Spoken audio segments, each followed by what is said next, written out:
Teams from the U.S. continue to arrive and flood the base. They have been a great help in St. Marc and in Port-au-Prince. However, there have been problems with people coming down to serve but expecting us to work around their needs. This has made it harder for YWAM to help. If you are a team looking to come help earthquake victims through Youth with a Mission, you need to listen and work with us and not make your own plans, expecting that we will provide your needs. We would like to thank the many temporary staff who have come to our base bringing assistance and making many of the operations possible. Youth with a Mission, or YWAM, has been able to provide identification cards to over 2,000 refugees in the past week. These ID cards play an extremely important role in the long-term plan of aid and assistance. Now, YWAM is working two separate systems here. The first is the church. We badge the people the pastors know are victims, and these victims have housing in their church or their church's community. The pastor then writes down the list of everyone. When the list has been approved by YWAM, we can then provide them with money to buy food for these refugees. We have worked a system of integrity, constantly reminding the pastors to operate honestly and make sure their congregation is honest as well. On Tuesday, we checked this church out. We're in Église de la Foi, one of the many churches in St. Marc that are helping with the refugee effort by getting money from YWAM, and with that money, buying food and giving housing to refugees from Port-au-Prince. What we see over here is a lot of the food that they have just now cooked. There's at least 50 boxes already, and they're still bringing more out. We're handing out more money once they have spent what they have here, but it's only $2 American to feed one of these people for a whole day. And as you see, this is a system that is working.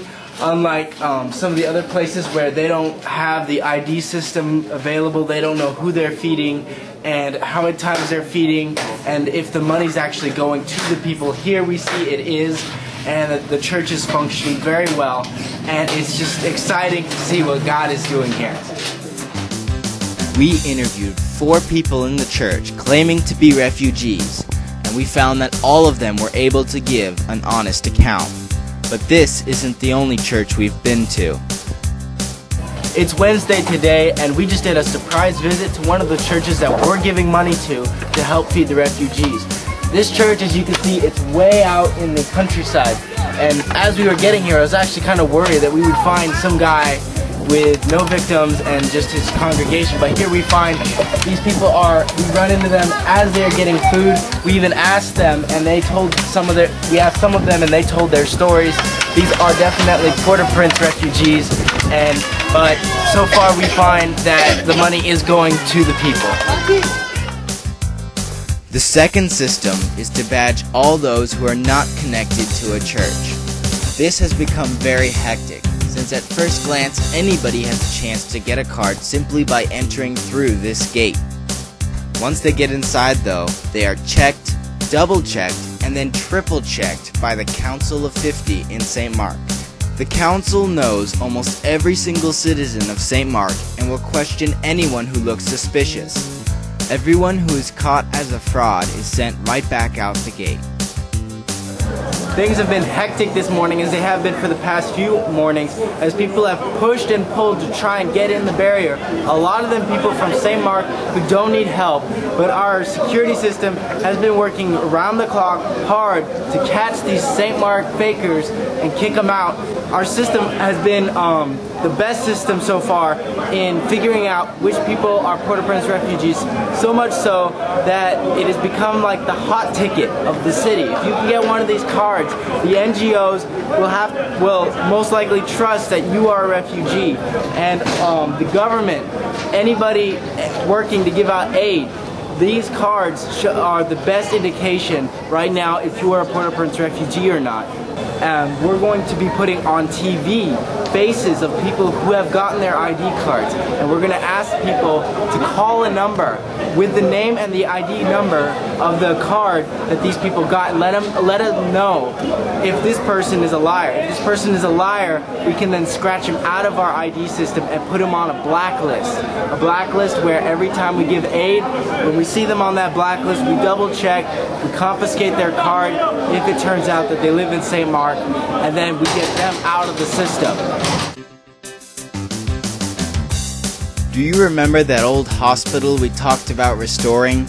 Well, here it is now, and this is the very first team to begin working inside it. It's just a small team, they're just working small time, but this is the beginning of growing this whole clinic into a large thing. We're going to be using one side of the clinic for medical work and the other side for housing for those who might need medical work or constant attention. You have been seeing some of the main areas YWAM has been working in St. Marc, but we have also been sending teams to do rescue work in Port-au-Prince. Tony Warren has been filming what's going on. Let's take a look.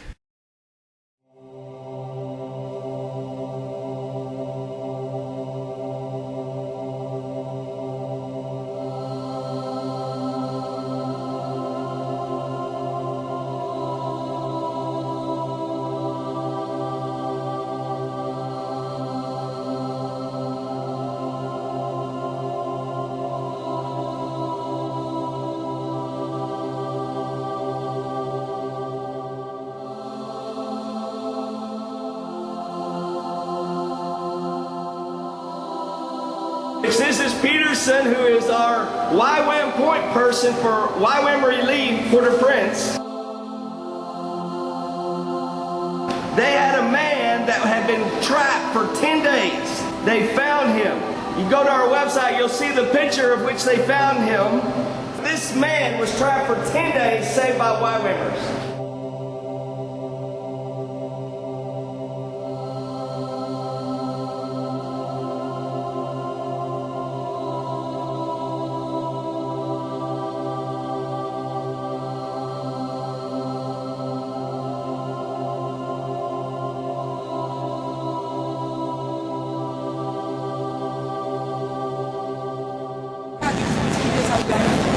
Her husband died in the earthquake, and she's just trying to make a decision. She doesn't see any way for her future. Her child, so she's just trying to make a decision as to what to do. And so we're just giving her some information about the orphanage where we're staying as a possible place where she could put her child temporarily to see if she can just work out the situations in her life to be able to provide for her daughter.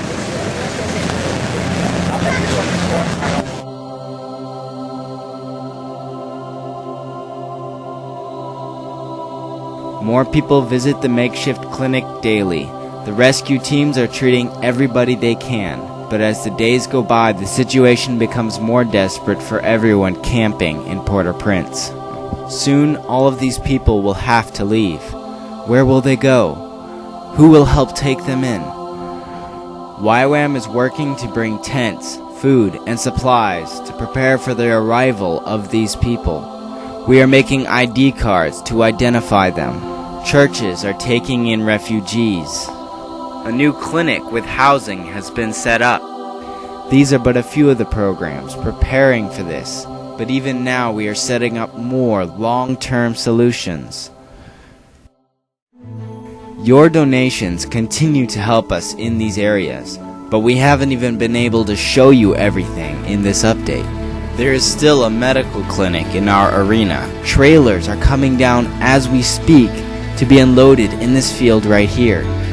Our new vehicles are used daily to transport teams and serve as an ambulance. Where would we be without your support? Youth with a Mission wants to thank you for your part in making this possible.